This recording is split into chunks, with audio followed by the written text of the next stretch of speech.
Tonight, the secret war between Al-Qaeda and U.S. intelligence which led to 9/11.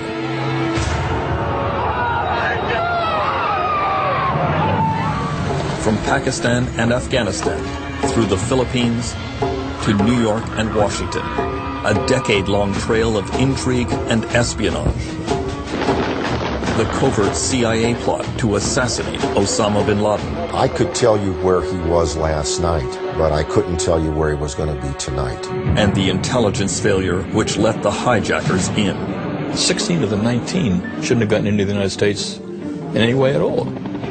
An inside account of what was going on behind the scenes on 9/11. Evacuate the White House. The panic at the White House. We decided to evacuate the compound.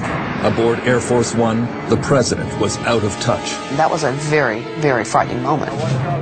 The military was in the dark. A fighter pilot planned to ram into a hijacked airliner. Well, I'd have one hand on the stick and the other on the ejection handle. Tonight, a feature documentary presentation. The secret history of 9/11.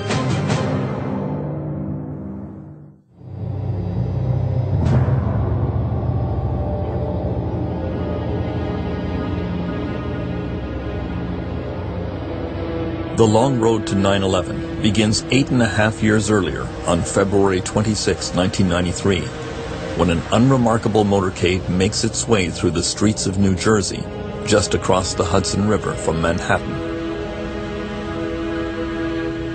In the lead is a Ryder rental van. The driver is Ramzi Youssef, a Pakistani who had claimed refugee status in the United States. In the back of the van are 500 kilograms of high-grade liquid explosives. This is the first attack on the World Trade Center, and it is very nearly foiled because of the incompetence of the plotters.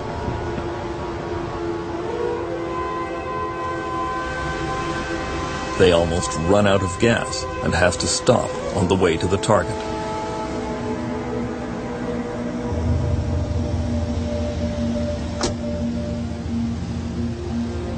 A Jersey City police patrol happens by and takes an interest in them. Ramzi Youssef decides to outweight the police by pretending to have engine trouble.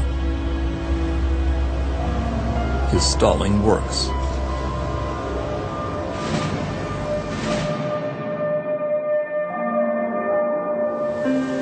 Just before noon, the motorcade enters the basement garage of the World Trade Center, and the van is parked near a pillar of the North Tower.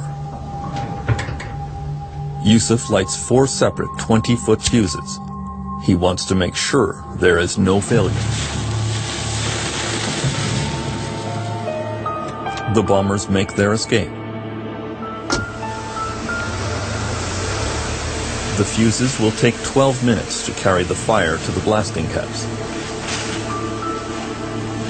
The first Muslim extremist attack in the United States occurs at 12:17 p.m.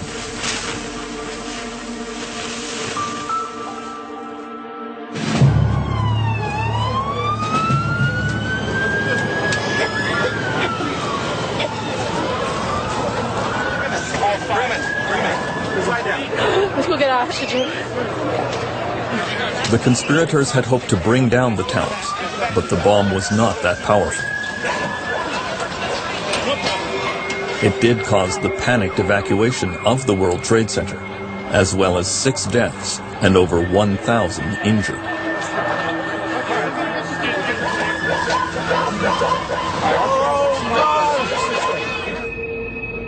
The van was quickly traced to a circle of Islamic militants who frequented a mosque in Brooklyn. Police began making arrests. Most of the suspects had come to the United States as immigrants from all over the Muslim world. They were not previously associated with any identifiable terrorist organization. The investigation was followed closely at the White House by the man who served as head of counterterrorism in both the Clinton and Bush administrations, Richard Clark wondered if some new multinational terrorist group could be responsible. The FBI and CIA could not answer the question. And they implied that these were just people who all coincidentally hated the United States and somehow, somewhere had met and decided, let's blow up the World Trade Center. And it just seemed incredible. And what we said to them at the time was, what are you telling us? This is a pickup basketball game? You know, a bunch of people who hate the United States from half dozen countries coincidentally bump into each other somewhere and you don't know where, and sit around smoking the hookah and saying, let's blow up the World Trade Center. It didn't make any sense. The FBI established that the mastermind of the World Trade Center bombing was Ramzi Youssef.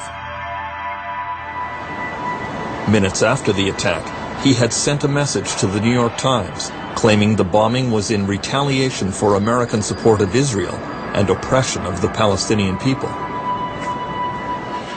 Then he left New York on the evening flight to Pakistan. Investigators lost his trail for almost 2 years.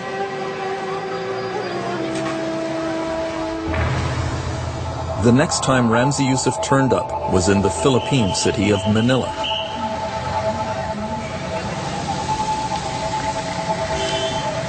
He had rented one of the Josefa apartments here on Quireno Avenue. He turned the apartment into a bomb factory. He was working on a new plan to attack the United States. He developed a nitroglycerin type explosive that he would conceal in empty bottles of contact lens fluid.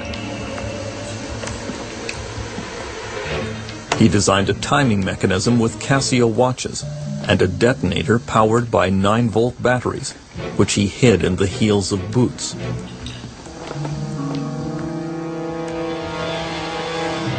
All this was to sneak explosives onto airplanes, and Youssef decided to test out his plan on a Philippine Airlines flight on December 11, 1994. He had no trouble passing his small test bomb through security at the Manila airport.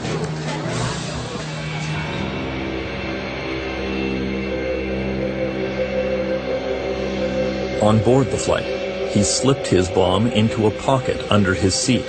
Then he got off the plane at its next stop. The flight continued on to Japan. At 11:43 a.m., just off the coast of Okinawa, the bomb exploded. Luckily, the pilots were able to make an emergency landing.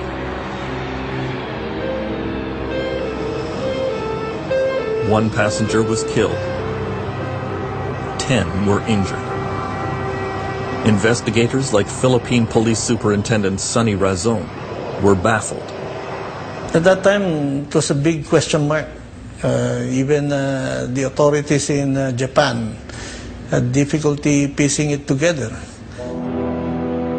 But we know at the time that there was a bomb sneaked into the aircraft, but who did it, why, that was left hanging. The answer soon emerged. Less than a month later, there was an accident at Ramzi Youssef's Manila apartment. On the night of January 6, 1995, Youssef and an accomplice were mixing chemicals when they miscalculated and started a fire. Choking smoke filled the apartment. The two men fled. Within minutes, police were on their way to investigate. Inside the Josefa apartment, police found religious garments which would allow bombers to disguise themselves as priests. They found pipe bombs and other evidence which revealed a plot to assassinate Pope John Paul II, who was arriving within days to visit the Philippines. But the most devastating plot was discovered on Youssef's computer. Codenamed Bojinka, it was a complicated scheme that showed how a team of operatives could simultaneously bomb a dozen U.S. airline flights from Asia to the United States. The attack would kill up to 4,000 people in one day.